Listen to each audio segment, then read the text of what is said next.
All right, well, hello and greetings from the Center for the National Interest, a nonpartisan think tank based in Washington, D.C., and founded by President Richard Nixon.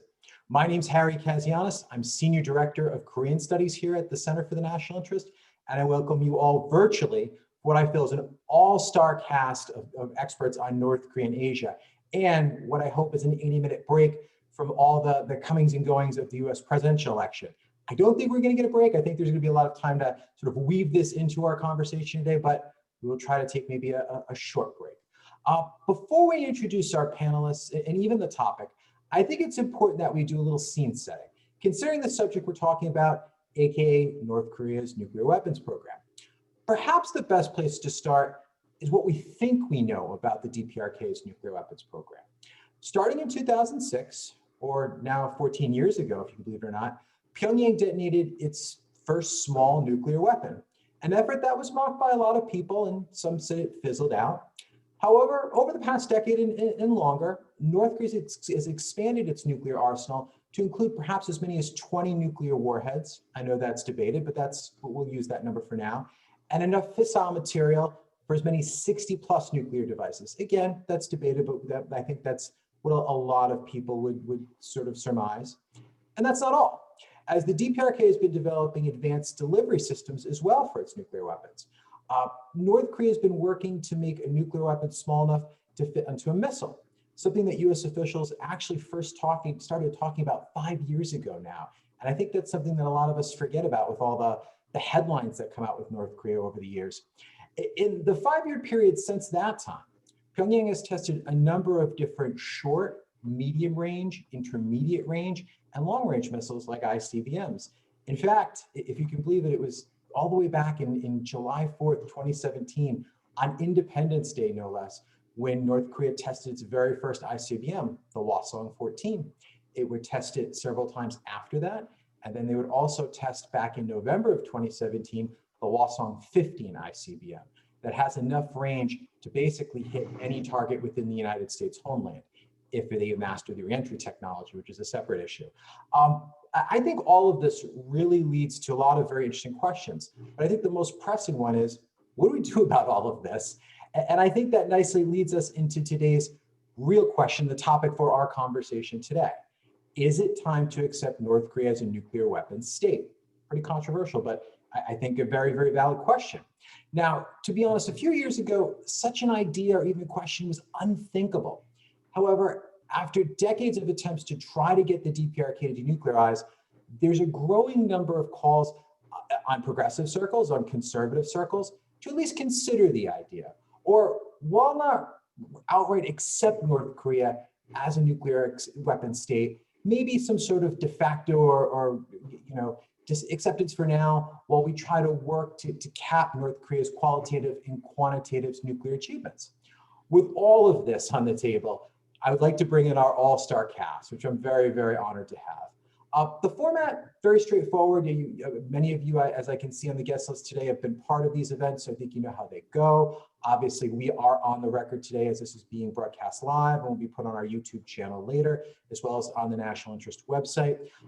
Each speaker is going to talk for about 10 minutes or so. We're going to present in alphabetical order, and then we're going to open up the floor to Q&A. And I already have quite a few questions that have been DM'd to me or emailed to me, so thank you for those. So let's just get right into it. So first, I'm going to bring in, again, by alphabetical order, Graham Allison, the Douglas Dillon Professor of Government Harvard University, my alma mater.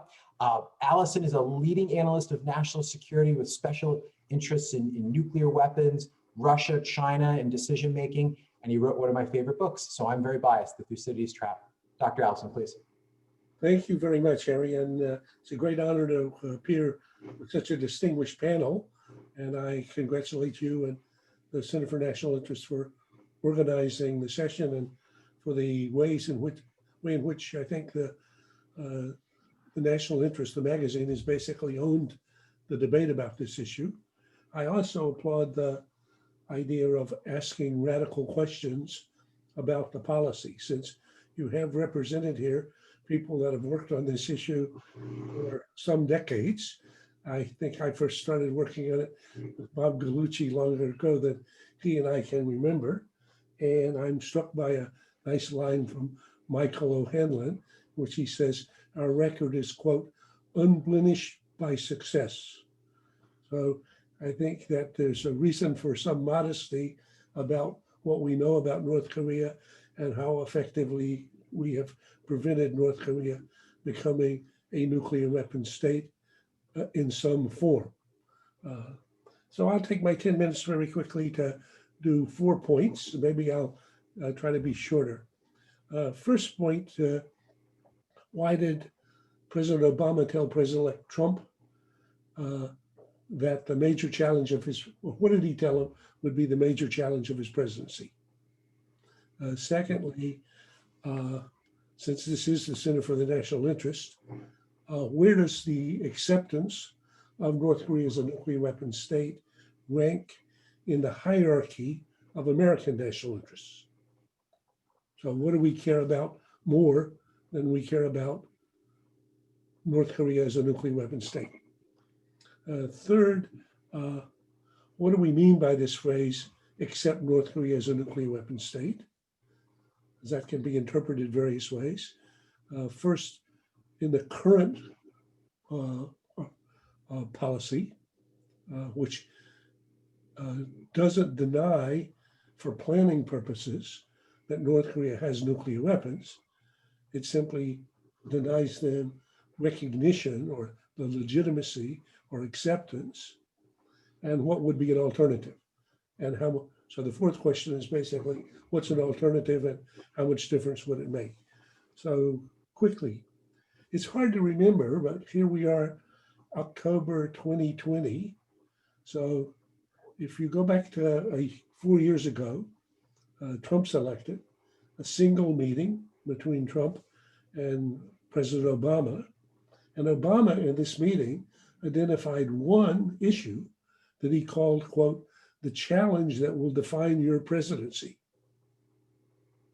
So why did he identify North Korea among all the issues that he could have identified? Russia, China, Iran, possible pandemics. There's a long list. Why this one? And I think the answer is that because he saw the likelihood that on the current trajectory, North Korea would acquire a credible, reliable capability to strike the American homeland with nuclear weapons.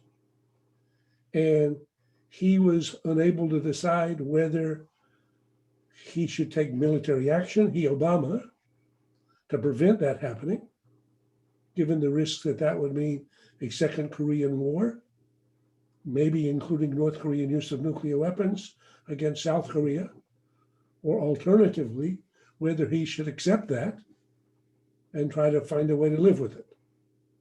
So again, go back to a historical point as a point of reference. So secondly, where does the acceptance of North Korea as a nuclear weapon state stand in the hierarchy of American national interests, or in the litany of the national interest analysis? What matters more than North Korea's becoming a recognized nuclear weapon state? I've sung this song many times before, so with apologies, this is nonetheless the Center for the National Interest. When I think about the hierarchy, what would be worse from the perspective of the US than recognizing North Korea as a nuclear weapon state? So one, in ascending order, North Korea's production of additional nuclear weapons, weapons usable material, and missiles capable of delivering these weapons against American targets. Two, North Korea's sale of nuclear weapons or nuclear material to terrorists or another state. That's discounted by most of the analytic community, not by me. They used to be known, as Bob Gates said, as missiles or us. They would sell anything to anybody who would pay. As they're squeezed economically, why not sell a nuclear weapon or material for a bomb? And if that seems entirely incredible, look and see what they did with the reactor that they sold and were building in Syria after 2001. Next up on my list would be a second Korean War. That would become, or could become, a nuclear war, and could even drag US and China into a war, as the first Korean War did. So next up on the list would be North Korea acquiring a reliable capability to deliver nuclear bombs against the American homeland, and the ability to coerce us or even blackmail us that would involve, having crossed the red line that every president said they would never cross, and especially in this case, having trumped Trump. And finally, nuclear weapons exploding on American soil. That would be a much worse day than accepting North Korea as a nuclear weapon state. So what matters more than something that matters? Third point, accepting North Korea as a nuclear weapon state. What's the posture today, as best as I can understand it? It is, we recognize the reality that North Korea has nuclear weapons and is almost certain to do so for the foreseeable future. But we refuse to accept or legitimize North Korea as a nuclear weapon state. Instead, insisting that our goal is zero nukes in North Korea, and that if we and its neighbors continue tightening sanctions and countering whatever military capabilities they develop, North Korea can be persuaded ultimately to eliminate all its weapons. So we start with the world as it is today. We develop war plans for Korean War scenarios that target those weapons. We recognize the risk that a war on the Korean Peninsula could become a nuclear war, with bombs exploding in Seoul or on American bases. We analyze the likelihood of North Korea conducting nuclear strikes against American bases, Guam or Japan, even American homeland. So we recognize the world as it is. But on the other hand, when we talk publicly about North Korea and in our diplomacy towards North Korea, we refuse to accept North Korea as a nuclear weapon state. Instead, as the US and South Korea and Japan have done and continue to do, we insist the goal is zero nukes in North Korea. We give more credence than a rational actor might to North Korea's claims that it's willing, for the right price, to eliminate all of its weapons.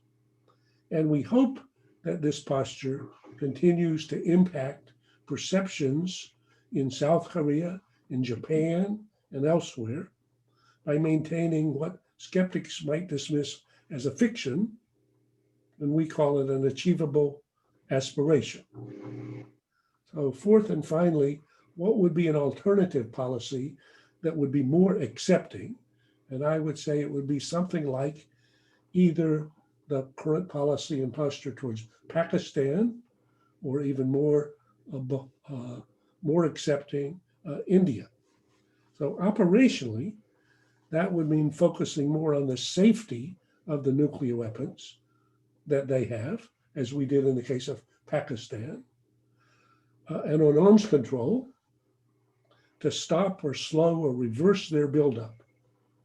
Rhetorically or diplomatically, this alternative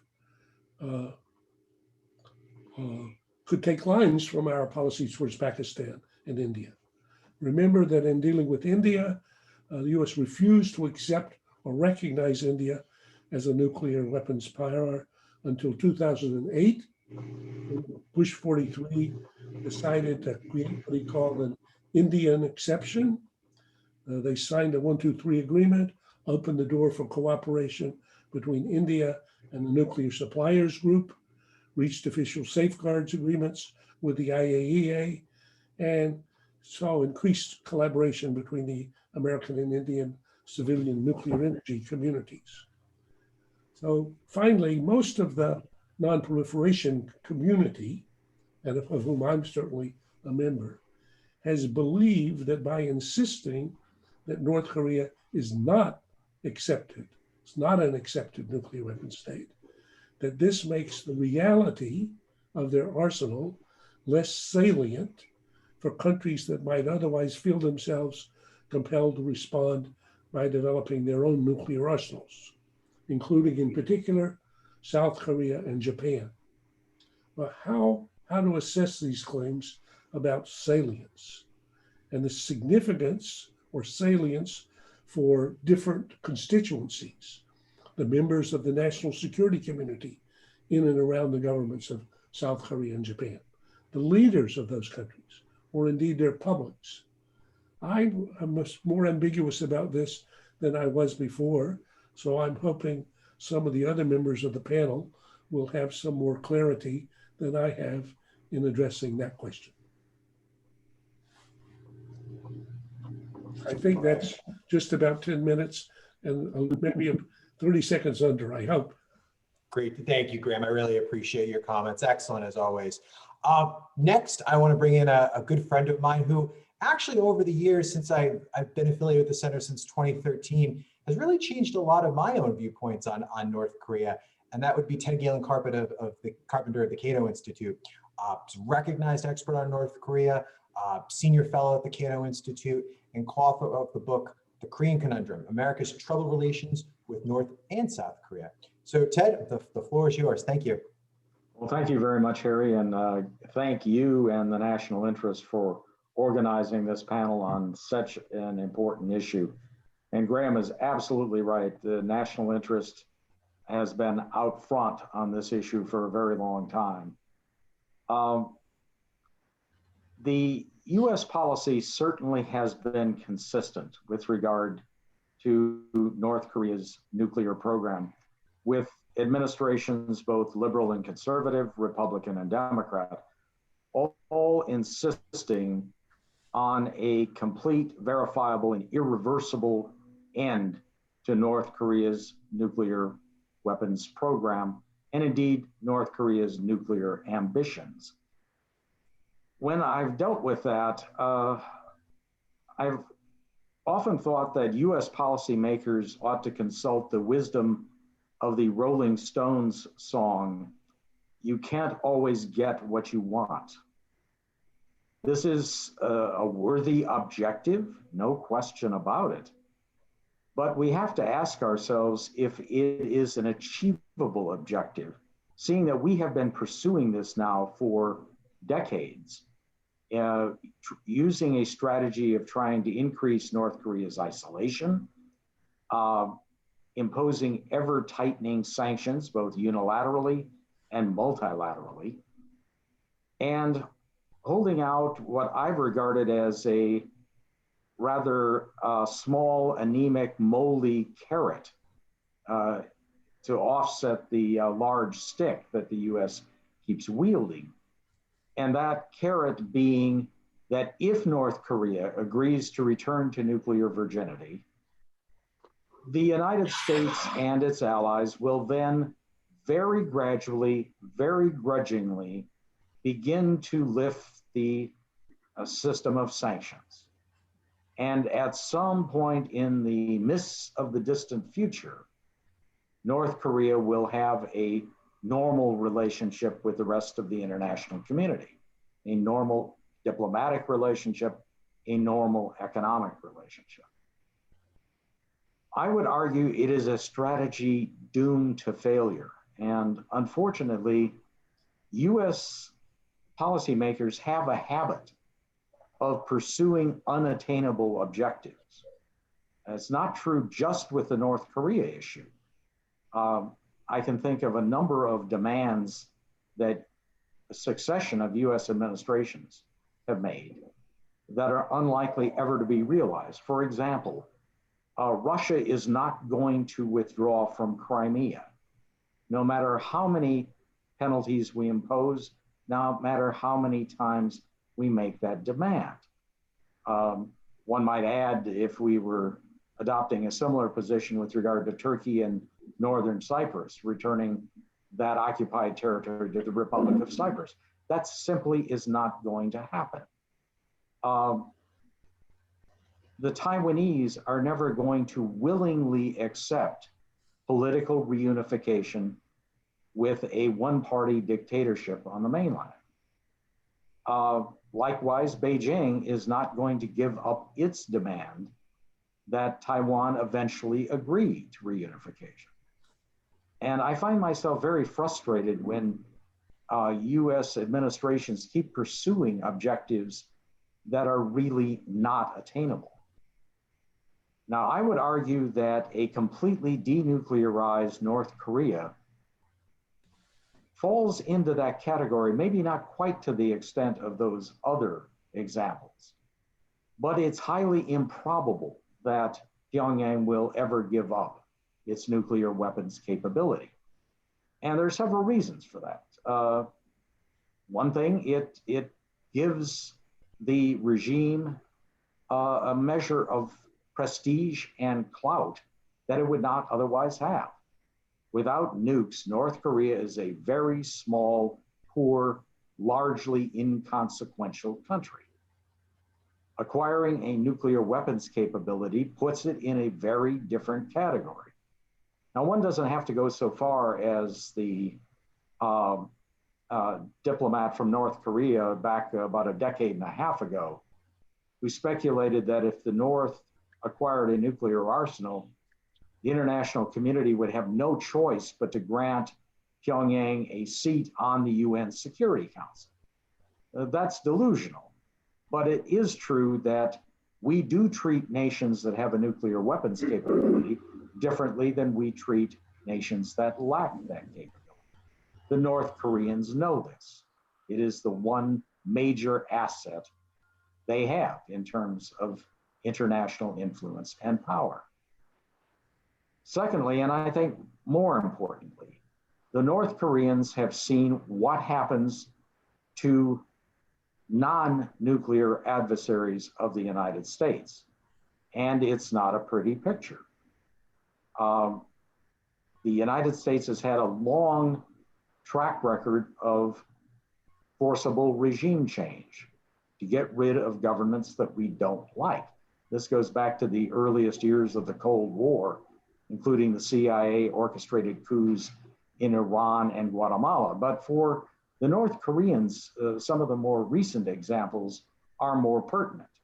In particular, the US war in Iraq to oust Saddam Hussein, and I think even more so, the double cross of Muammar Gaddafi in Libya, when Gaddafi had agreed to terminate Libya's rather embryonic nuclear program in exchange for a normalization of relations between Libya and the United States and its allies. And the US accepted that, and then a few years later, helped insurgents overthrow Gaddafi. The North Koreans learned that lesson. It was reported that at the time of the Persian Gulf War, the head of the Indian military said, and this I know is disputed, but reportedly he said that the lesson he learned from the Persian Gulf War was never take on the United States unless you have nuclear weapons. For the North Koreans, I think the example is even a little broader than that. It is, don't even get crosswise with the United States if you don't have nuclear weapons as the ultimate deterrent. So that means that there is a very strong incentive for Pyongyang to retain its nukes as its ace in the hole. Now, is there a small chance that we could get North Korea to eventually agree to relinquish its deterrent?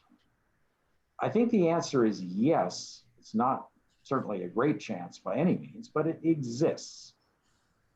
But it has to be the end product of a normalization of relations with North Korea, rather than a demand, a precondition for the gradual normalization of relations.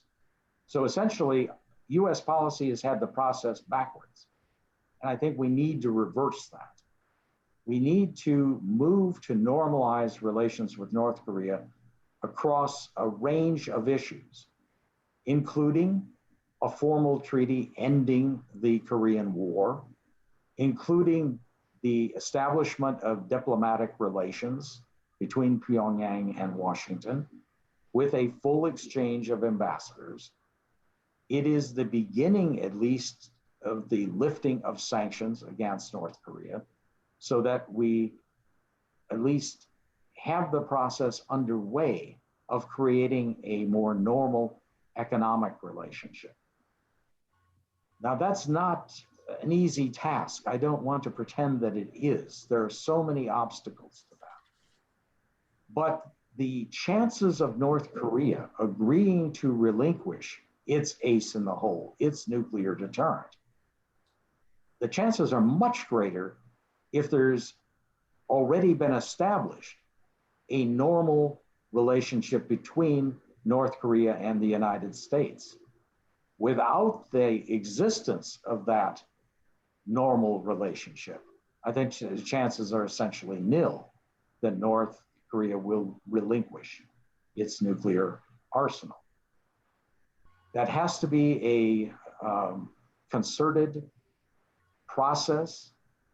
I think we need to begin as soon as possible to try to improve relations across the board. Because without at least a modicum of trust, the likelihood that Pyongyang will give up its deterrent, very, very, very small possibility. It's not a great chance even with full normalization of relations. But without that precondition, I think there is essentially no chance of that happening. So the new administration, whether President Trump is reelected or Joe Biden becomes the 46th president of the United States, the demand that North Korea preemptively give up its nukes, that policy needs to be abandoned. We need to move on to a much more flexible, much more creative policy. And I will close with that. All right, well, thank you, Ed. I very much appreciate your comments and agree with many of them. Let us move on to Ambassador Detrani, one of my favorite people on this subject.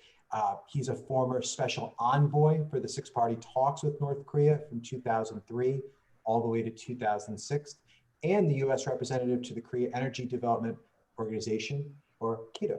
Ambassador Detrani, the floor is yours. Thank you, Harry. Thank you for the invitation, and thank you to the national interest for this session and all other sessions that are focused on North Korea and Northeast Asia. Let me just say, I don't disagree with my two colleagues who spoke about this issue, but I'd like to come at it a little differently. I'd like to go back to the 1960s, Kim Jong-un's grandfather, Kim Il-sung, who was pursuing nuclear weapons in the 60s, who reached out to China and Mao Zedong in the 60s and 70s and said, help me acquire a nuclear weapons capability. This, I think, speaks to North Korea's long-term interest in acquiring nuclear weapons. Understanding that nuclear weapons, to your point, Ted, would be the security they need to protect the regime, because that's the key issue here, regime security, having nuclear weapons and being accepted. It's not only being a de facto nuclear weapon state, but also being accepted as a nuclear weapon state. So here's Kim Jong-un looking to his grandfather in the 60s and 70s, and certainly in the when rebuffed by China, going to the Soviet Union in the 80s and getting a research reactor and coming into the NPT, and then having promises of light water reactor being built by the Soviets. That never happened, but they did get the research reactor. They came into the NPT with the safeguards. And then moving to Kim Jong-un's father, Kim Jong-il, in the 90s, who was pursuing a nuclear weapons program with the 5 megawatt graphite moderated reactor in Pyongyang, North Korea. And that was a path to nuclear weapons. Unfortunately, we stopped it with the agreed framework, but North Korea also was pursuing a secret uranium enrichment program at that time. So that was also a very important development. But you could see North Korea pursuing nuclear weapons on the path, whether it was plutonium and then going to highly enriched uranium. All very, very significant. And then coming in 2011, December 2011, with Kim Jong-un, who raced to acquire what his father was pursuing with nuclear weapons. And I think we saw very clearly in 2011 until the present that North Korea now has a significant arsenal of nuclear weapons. We're talking between 20, estimates of 20 to 60. We're talking about weaponization. We're talking about miniaturized nuclear weapons that could be mated to delivery systems. It was just mentioned by our colleagues that in 2017, North Korea launched the Hwasong 14, the Hwasong 15. These are ICBMs with 13,000 to 15,000 kilometer reach. And assessing that these could be mated with nuclear weapons on the tip of those missiles, a significant threat to the United States, an existential threat to the United States, something that's been in play for some time with South Korea and with Japan in the region. And now the United States is part of the equation on that. But also in 2017, we saw a thermonuclear test, the sixth nuclear test, or during Kim Jong-un's reign, his tenure from 2011 until the present. Very, very significant. So we've seen this progression, and now, and Kim Jong-un has said it very clearly, we now have a nuclear deterrent. And this is the Yongbyon, focusing on both the economic development and also a nuclear weapons capability. Now, Kim Jong-un has told the world, told the North Korean people, that we can now focus on economic development because we have a viable nuclear deterrent. And certainly the United States and others realize we have the missiles, and they had over 100 missile launches during his tenure, missiles that could reach not only Japan and South Korea, but certainly in the region, but also the United States. Let me just go back to what I said in the 1960s. North Korea's long-term goal was to be accepted as a nuclear weapon state. I was exposed to this personally in 2006 in my first conversation in Beijing in the six-party talks with my counterpart, Ambassador Egon, who said, you know, Mr. Detrani, you should accept this as a nuclear weapon state the way you accept Pakistan. And I explained at that time that, you know, North Korea with nuclear weapons would lend itself to a nuclear arms race in the region, whether it's South Korea, whether it's Japan, others would seek nuclear weapons.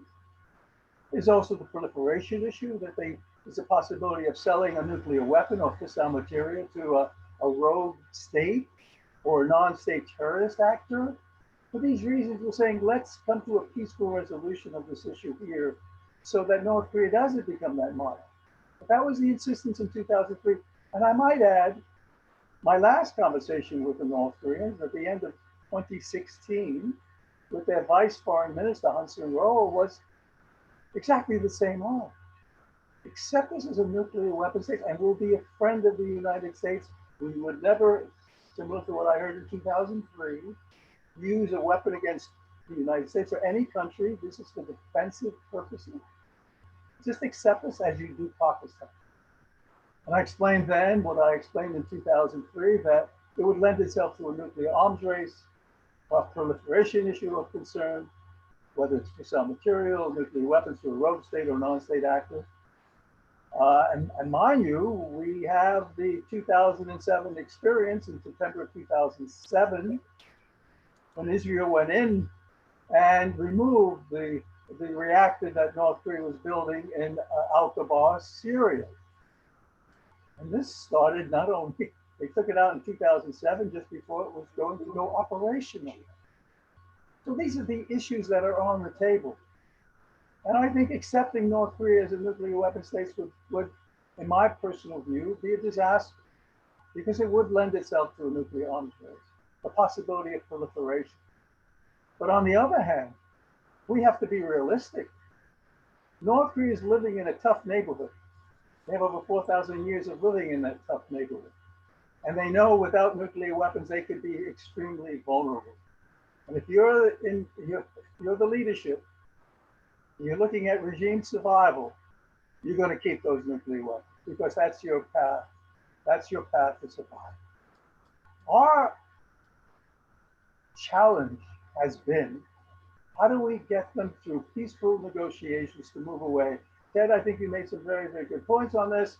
It's not going to be a Libya model where you give everything up and then we'll talk to you, and maybe eventually we'll lift sanctions and maybe eventually have a normal relationship.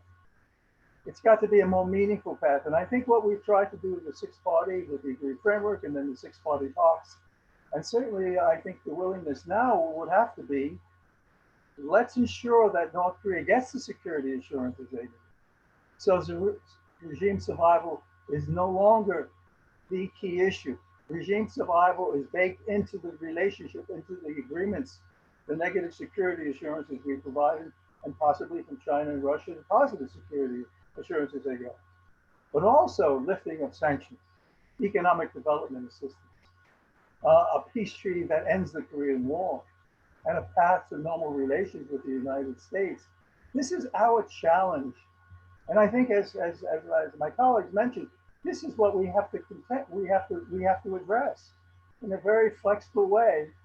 Hanoi, we were disappointed in Hanoi, but again, we saw very clearly in Hanoi, North Korea is not just going to do what Libya, they're not just going to give up their nuclear weapons with the hope that we could now enter into a dialogue. There has to be security assurances, a path to normal relations, and the lifting of sanctions, and an end to the Korean War. But my final point on this is my personal view. I believe North Korea believes they will prevail. And they have a long view of things. And they've started this in the 1960s, that eventually the US and others, but certainly the US, the major interlocutor, will accept them as we've accepted Pakistan, accept them as a nuclear weapon station. I submit that would be a disaster. I'll end there. All right, Ambassador Detrani, thank you for that. I really appreciate your comments. Last, but certainly not least, is we have Ambassador Robert Gallucci.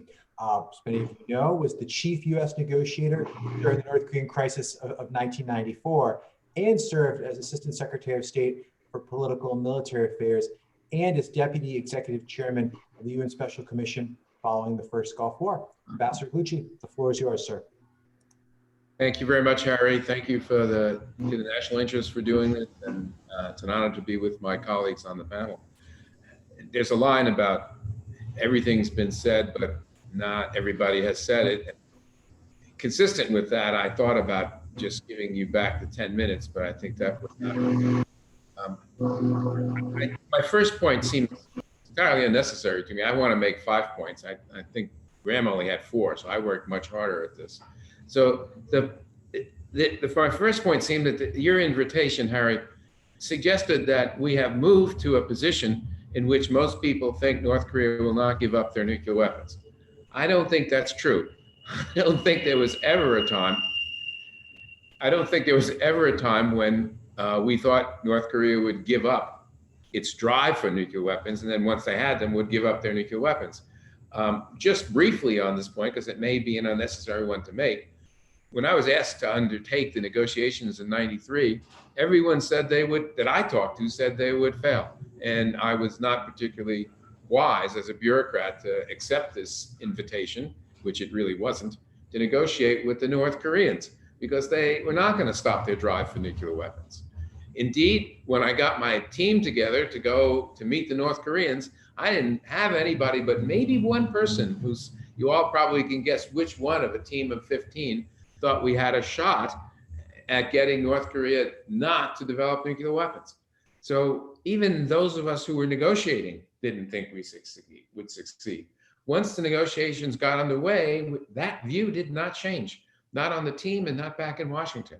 Once we did the deal in 1994, it was almost universally said that the North Koreans will not stick to it. Indeed, even somewhat later, when we wanted to inspect a cave in North Korea, and we did not find anything, people said, well, we missed it. It was clearly there because the North Koreans are not going to give up their nuclear weapons program. And of course, looking back, I'm sure many analysts say, well, the North Koreans were cheating with the Pakistanis through the 1990s, getting gas centrifuge technology. So they really were backing up their abandonment of a plutonium-based program. However you look at this, for the proposition on the floor, did anybody have much confidence in North Korea stopping its move for nuclear weapons or eventually giving up its nuclear weapons? I would say I can't find too many. I couldn't find too many during the Bush administration, even in the midst of negotiations that briefly gave us an agreement or two. A cooling tower was blown up. Nobody thought this really meant, I didn't think anybody thought it really meant the North was serious, committed to giving up nuclear weapons. Indeed, one could say that 8 years of the Obama administration, the people who made policy on North Korea and advised the president didn't think there was much though. The story was captured by the cartoon of Lucy every fall, inviting Charlie Brown to kick the football and at the last second, pulling the football away. And the leap year agreement was another bit of evidence that the North Koreans at the last minute would always pull the football away. Okay, so I think, in other words, there is little, if any, very hard to find someone who thought this was really all about getting North Korea to a place they were willing to go.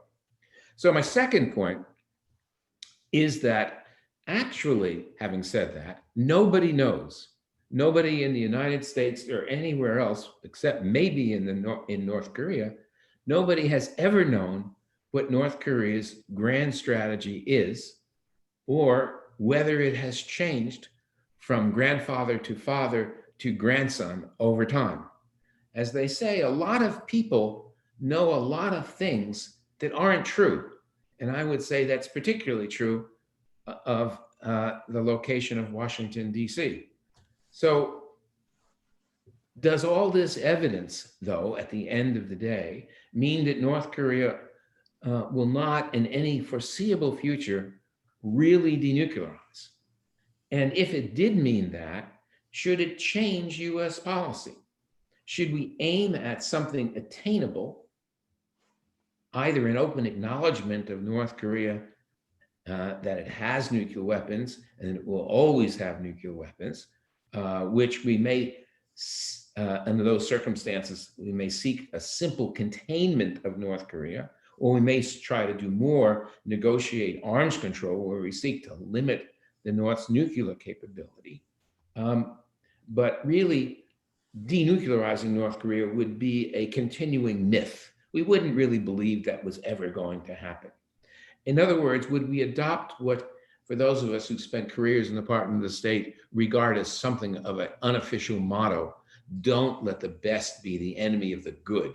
Let's give up on something that's unattainable, and let's try to make the best of a bad situation.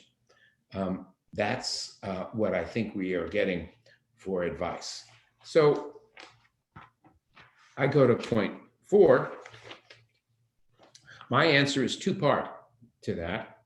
Part 1, I still don't know if the North will denuclearize, particularly if a genuine normalization of relations with the United States becomes possible and the need for a deterrent to US-sponsored regime change simply disappears.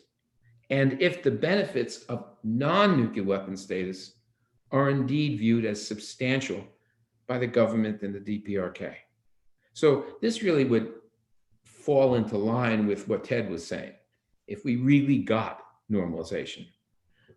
Part 2 of my number 4 point is that I favor continued pursuit of denuclearization with incremental steps at denuclearization matched by incremental steps at normalization.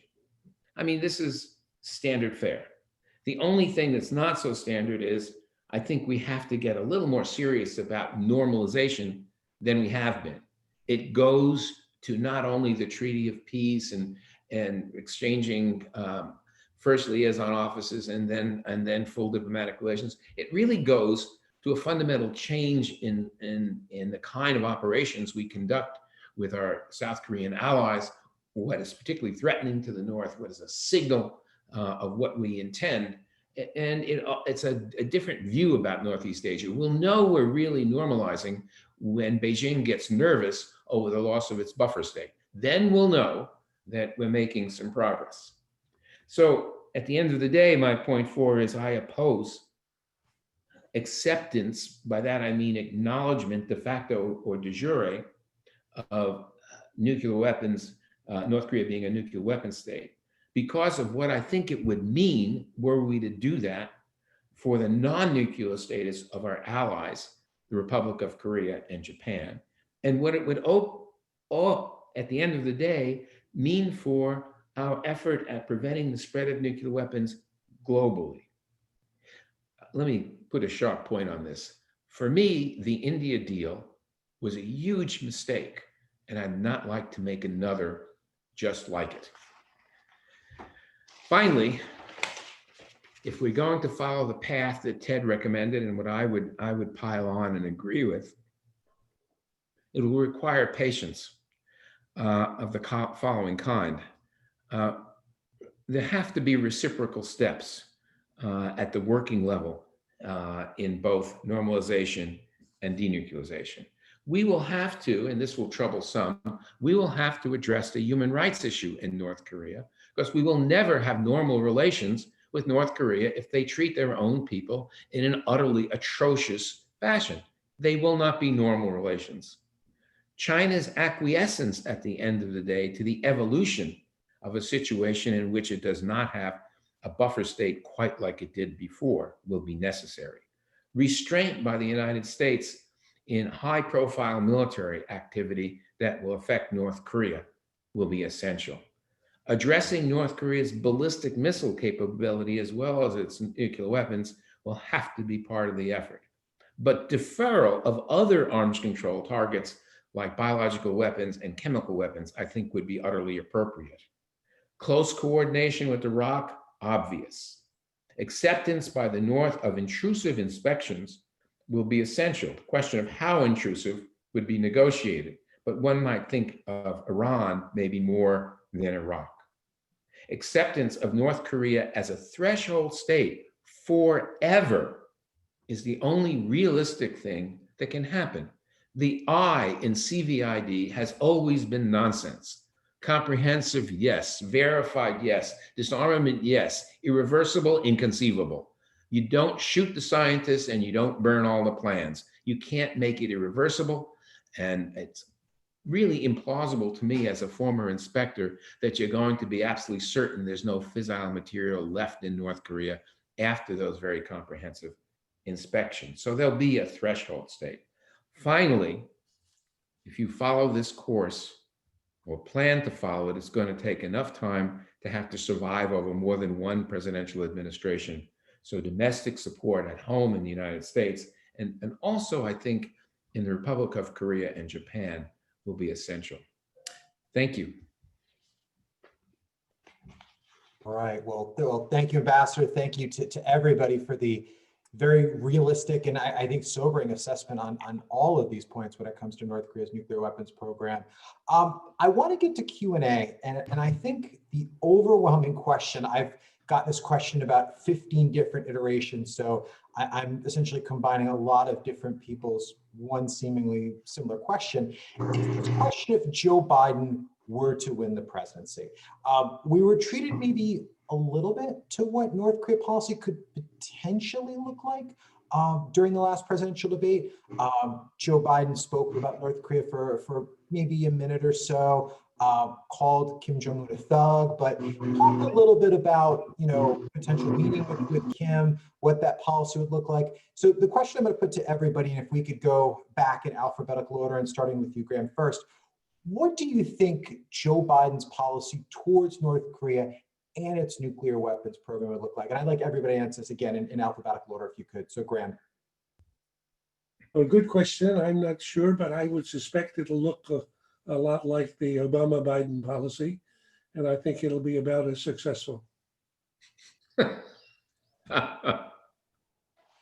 Ted, what do you think? I think that's an excellent summary. I didn't find even a hint of a new idea in his admittedly brief comments on North Korea policy. So I would not expect any kind of dramatic breakthrough. And we have to recall, even with President Trump and his willingness to reach out to Kim Jong-un to hold 3 different summit meetings, the essential demand for the complete, verifiable, and irreversible end to North Korea's nuclear program, that policy did not change in the slightest. So I don't see anything dramatically different from a Biden administration, should that take office. That's fair. Ambassador Trani, what do you think? Well, I think hopefully it's not a repeat of strategic patience. I think strategic patience lent itself to North Korea pursuing with great vigor their nuclear and missile programs. I think it would be more of a willingness to have the negotiators get out there and to determine if the North Koreans are serious about actual negotiations. Are they serious about the possibility of denuclearization in return for security assurances, economic development assistance, lifting of sanctions, and normal relations? And I think if he would see progress with our negotiators, I think he would be willing, assuming there's progress with actual negotiations, I think he would be willing to sit down with Kim Jong-un. Look, this is an issue that has to be resolved, and North Korea is on a path that doesn't speak to being patient any longer. It's something that has to be addressed, and the sooner the better. I think that's fair. Pastor Gallucci, what do you think? As long as I don't have to bet any of my own money on this, I would say that there is a chance that there'll be a pretty good chance there'll be a policy review in the new administration when it comes into office, notwithstanding the efforts many of us will make to give the advisors a lot of advice before they get there. My experience with many transitions is they will do their own policy review.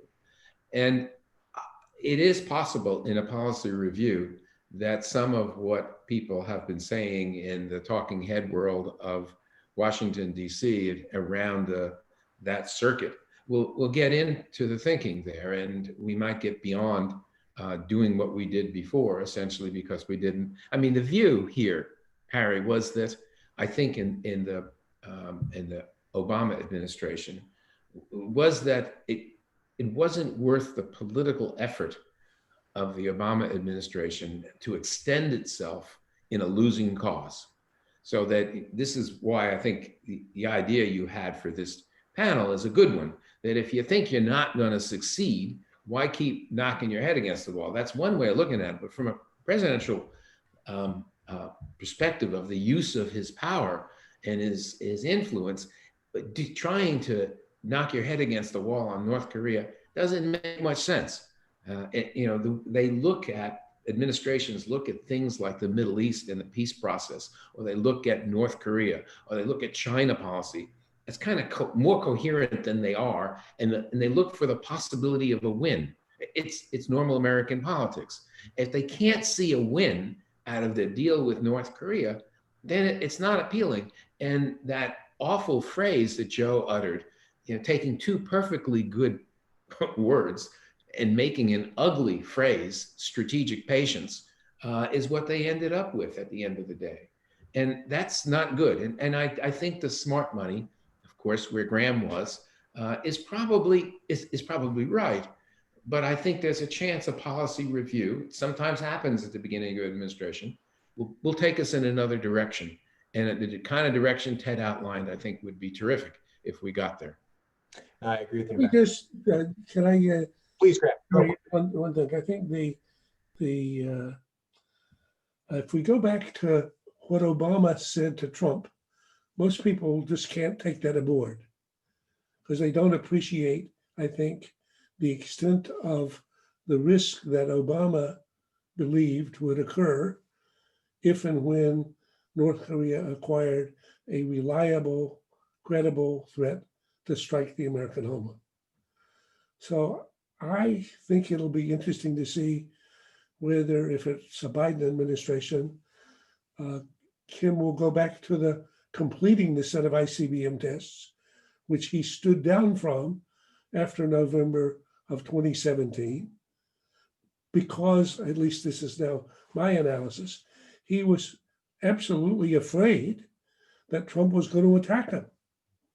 And Trump made credible, in classic Schelling-esque madman theory, he managed to scare Jim Mattis so much that Mattis would sleep in his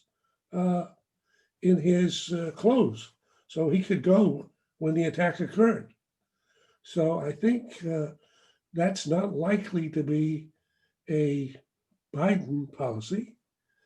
And so then I can't see why he won't go back to what he was doing before. And then maybe that's not as bad as Obama thought it was, but maybe it is.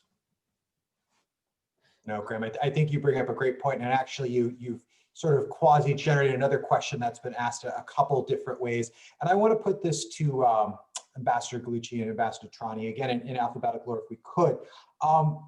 It does seem likely that a Biden administration would go through a policy review. Difficult to say how long that would take, maybe till March or April, let's just assume. What does Kim Jong-un do? Does he start get a little itchy, and considering he's under pressure with sanctions, COVID-19, 3 typhoons hitting North Korea, always these rumors that North Korea could run out of foreign exchange reserves.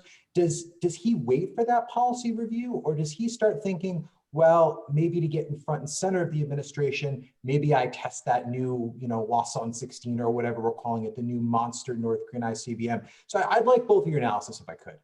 Well, Harry, I think he has started that. You mentioned the Hwasong 16, the ICBM that was on display at the party anniversary. Yes, that's significant. I personally think he would not launch that. I think he would wait until that policy review comes to some sort of closure, and there are some sort of takeaways from that. But I think if the takeaway from that is not appealing to North Korea, to Kim Jong-un, that we may see a launch of the Hwasong 16. It could be the 16. I mean, this is a significant development if it's MIRV, and it has the reach, which the assessment is it does, over 15,000 kilometers. So that would be significant. But I think he'd be patient. He has shown his cards. And in fact, in January, they will have a party congress in North Korea. I think we'll be looking at what the results of that congress are to determine if Kim Jong-un is prepared to keep the moratorium on missile launches and nuclear tests in play. Although I might add, that is a sort of a misnomer. He has launched short-range ballistic missiles. I mean, there hasn't been a total moratorium. So he has been still pushing his nuclear development aspect. But I think, no, I think he'll be somewhat patient to wait for an end.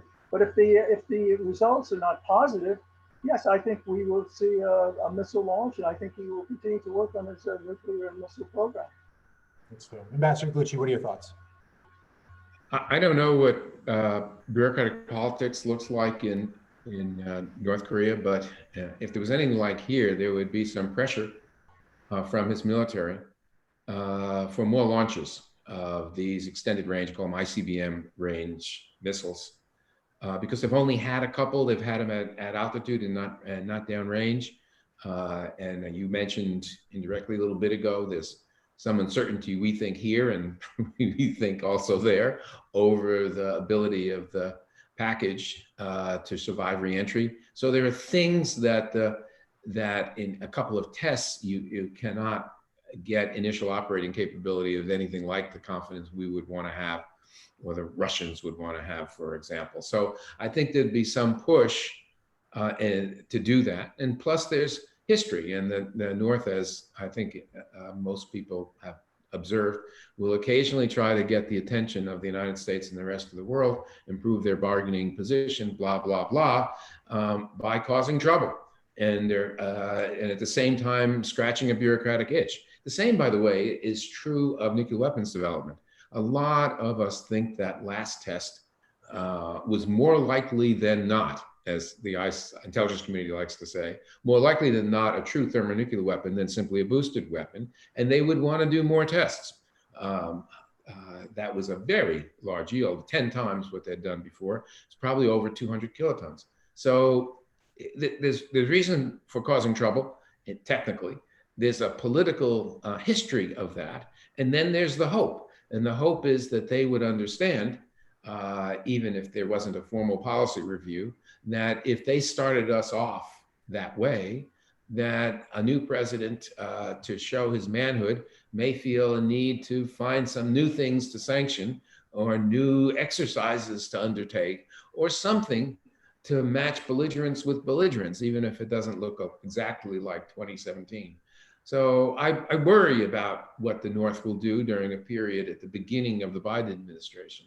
And I hope everybody understands that nobody wins if the first instinct is to get tough rather than look for a way of reducing tensions. I think that's fair. Let me put this last question to all of you. And again, this is a question that's been asked probably about 10 different ways from members of the audience and emailed and DM'd me on Twitter. What do you all think a Trump administration's second term policy on North Korea looks like?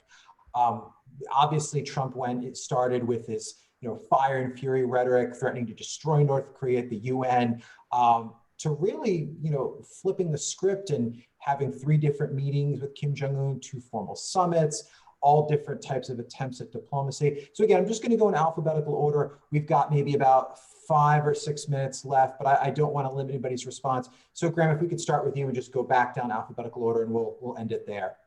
So I think your magazine asked this, and I think I wrote my best answer. So I would say most likely the future looks like the past. So I would say that's the most likely. But I've been thinking about it. If you were trying to have so what is an alternative? I mean, there's a possibility that a re-elected Trump will think that he's the master of the universe. He does believe that he is a unique deal maker. He does have some conviction about nuclear weapons and nuclear wars as bad. He learned that from his uncle, who was an MIT physicist. And so reaching a big deal that eliminated the North Korean nuclear arsenal in some step-by-step basis, but the end of the rainbow was at the end of the process that people are describing, I think could be very interesting to him. So, and then just one footnote to the point that Gallucci made earlier. So we are all very confident of our views until we're proven completely wrong, and then we change our views and forget how wrong we were before. So particularly for leaders of a country that are basically almost completely in control of things, they can basically do anything. I mean, this guy could make a decision to do something as bizarre as give up his nuclear arsenal for the right price. And if that seems incredible, you should go back and read the transcript of Reykjavik. I have no question that if given his own device, both Ronald Reagan and Mikhail Gorbachev would have eliminated entirely all of their nuclear weapons. Now, between their ambition to do that and getting their governments to do that would be a long and winding path. And so I'm not betting on what precisely would come out, but I could certainly imagine somebody like Kim Jong-un being persuaded by somebody like Trump that they're going to build condos and beach hotels and this and that, and he's going to become a star at Davos. And now whether he gets that through his system, I don't know. So I wouldn't give it up completely, but I would bet my money on the future looks like the past. That's fair. Ted, what do you think? A re-elected Donald Trump, I suspect, would at least make an effort to revive the policy that he had adopted of interaction with Kim Jong-un, try to make progress. We do need to remember that Trump caught a lot of domestic criticism, particularly from the Democrats, for taking those steps. With his re-election secure, that factor would not be as salient anymore. Certainly that's an important point. Is he bold enough? Are the people around him bold enough to really make a breakthrough in policy? In other words, to pursue a more conciliatory policy, pursue normalization of relations without the existing precondition, that demand that the North relinquish its nukes. I think that's uncertain. I would have to say the odds are against it. It certainly would be an interesting approach, and I think a very creative one. Another aspect that might appeal to Trump a bit more would be to combine that, the offer the outstretched hand of peace and normalization, with an implied and perhaps even explicit threat to North Korea that if the North did not proceed along this path and at least keep eventual denuclearization as a goal, the United States would no longer be able to restrain its East Asian allies, South Korea and Japan, from acquiring their own independent nuclear arsenals. The point being to North Korea, you're not going to be any better off if you retain your deterrent if the outcome is that you now live in a fully nuclearized neighborhood. Would that be enough to cause North Korea to back away from its policy and at least negotiate in a serious fashion an end to its nuclear weapons? Possibly. That's extraordinarily difficult to predict. But instead of explicitly threatening to do that, the president could take the position, look, dynamics are underway, and we're not going to be able to restrain Tokyo and Seoul forever if the North continues to build an ever larger, ever more capable arsenal. The North has to make some fundamental choices as well.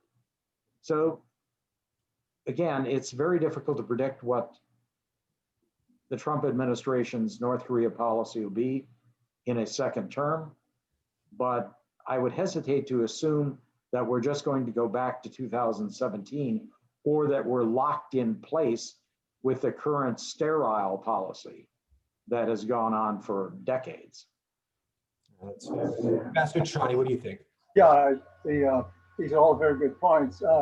Personally, I think going back to what North Korea wants, I think we saw that with Kim Jong-il, and now we're seeing it with Kim Jong-un. Indeed, they do want a normal relationship with the United States. I think for North Korea, they want it on their own terms, and that's as a nuclear weapon state. They may freeze the program or what have you. So understanding that, or at least my view is, that's what they would like in a best case scenario, understanding what their intentions, what their goals are. How do we sort of move them away from the nuclear weapons program per se? Because that is a destabilizing aspect.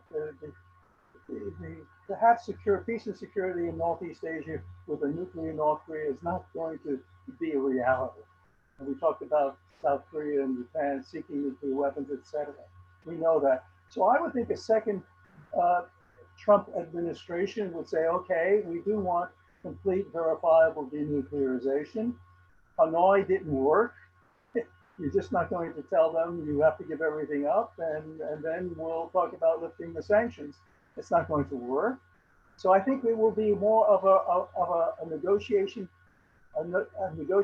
process where North Korea, we would have our lead negotiators meet with theirs, and if North Korea is amenable, and I think they would be amenable, they would sort of understand what the requirements are when we talk about phased denuclearization.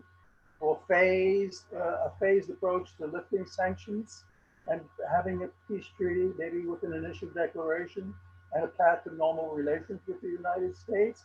I think those pieces could come together. And I think in this case, President Trump would be amenable, certainly, I think, happy to meet with Kim Jong-un again, but with some guarantee that it would not be Hanoi too, that there would be progress on some of the issues there. They would have been worked out. And I think that would lend itself to what North Korea is looking at, because eventually they do want a relationship with the US, but they're going to have to make that decision. It's not going to be on their terms as a nuclear weapon state. And we have to realize they're not just going to give everything up because we want them to give everything up so that they can have a normal relationship with us. We've got to move the two pieces closer. And I think a Trump 2 administration would understand that and would pursue a path along those lines. Well, Ambassador Gallucci, you are going to have the last word, sir. Thank you, Harry. Harry, you may have noticed that the President of the United States likes to be at the center of a story. So if we're looking ahead, I could not predict anything other than that he would like to be at the center of the continuing story of North Korea, and that we would see more summits and love letters. We are all the victim of our experience, and mine was over 20 years in the State Department. I did a deal with North Korea that took almost 2 years to negotiate and lasted almost 8 years. That's how I think about this and how we do. And it's a different model than the one the president has. And I look at who's around the president now. I had at the State Department, Warren Christopher. At the White House, I had Tony Lake. And at the Department of Defense, I had Bill Perry. Those are the people I reported to. And right now, we don't have those people or people that even look like those people remotely in ways. Let me not go further. If, for example, though, the president, if reelected, would put some people around him that could sustain an engagement with the North, that would be different. I mean, he has now a Deputy Secretary of State who's a very serious man who, if elevated to a Secretary of State, would allow me to say, well, he could adopt a more conventional approach that would have some legs. But absent that, I don't think so. Well, unfortunately, we are out of time, everybody. I want to thank all of our panelists. I want to thank all of you for joining us today. As always, we're always continuing this discussion on thenationalinterest.org. That's my shameless plug. Check out our Korea Watch section where we do a lot of these debates, discussions, and I'm sure we'll have many more of them to come. Thanks for joining us. Take care. Thank you, Aaron. Thank you. Thank you all.